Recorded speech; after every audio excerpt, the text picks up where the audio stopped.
been a leader of organizations and executive for more than a decade now, but the last 3+ years have been as the founder and CEO of an independent insurance agency called Rogue Risk. And what I've learned throughout those 10 years, and certainly the last 3, is that tactics are bullshit. Tactics are a dime a dozen.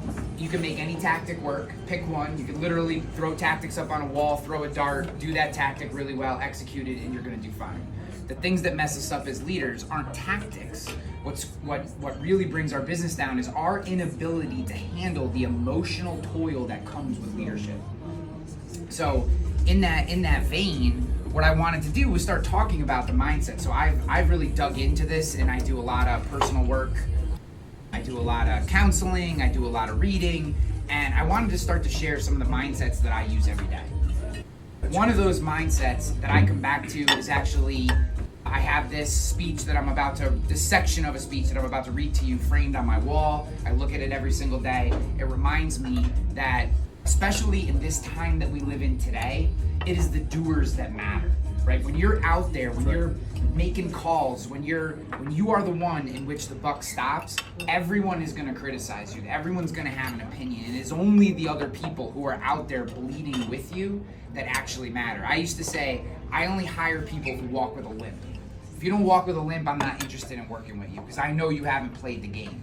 And it doesn't mean you have to have as much experience as I do, and your experiences are going to be different than my experiences. What it means is, if you're not willing to put your ass on the line and engage, then I'm not interested.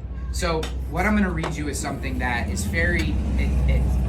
it's personal to me, it's emotional to me, it is a core philosophy of who I am as a human. I could wholly disagree with your viewpoint, but if you're out there doing it, I'm there for you.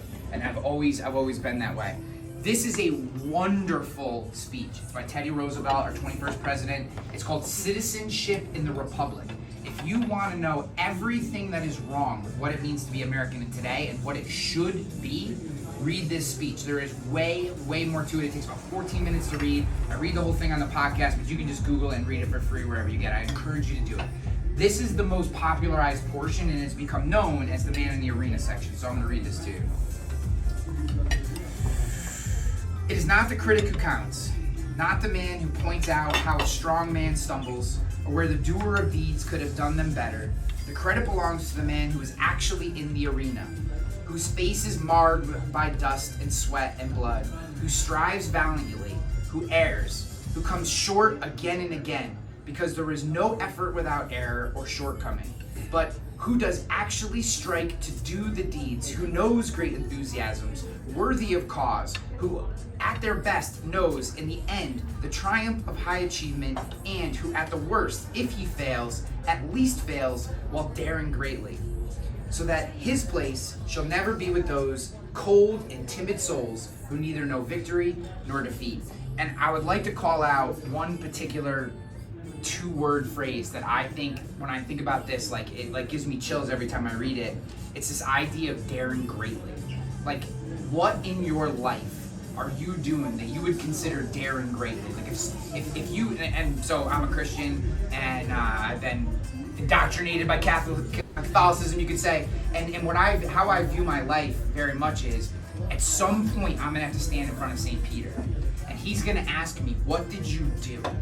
And I want to be able to stand there and be like, look, mother, I did this, and I lived this way, and I never cheated, and I never stole, and I never lied, and I went out about as far as I could possibly go, everywhere I could, and I helped people, and that's how I choose to live my life, because I feel like we have this greater purpose. But that can play down to, because we all have different religious beliefs, and that's what makes this place that we live so amazing, right? So you might not believe in St. Peter, that's fine, right? Think down to country, think down to community, think down to family, think down to yourself, right? And that's where I think we need to start as leaders.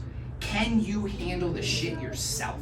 Before you put it on your wife or your husband or your partner, before you put it on your kids or anyone you work with, can you handle it yourself? And I feel like most of us at different times, and I think we all have this is me as much as any, have moments where we are allowed cracks to form in who we are.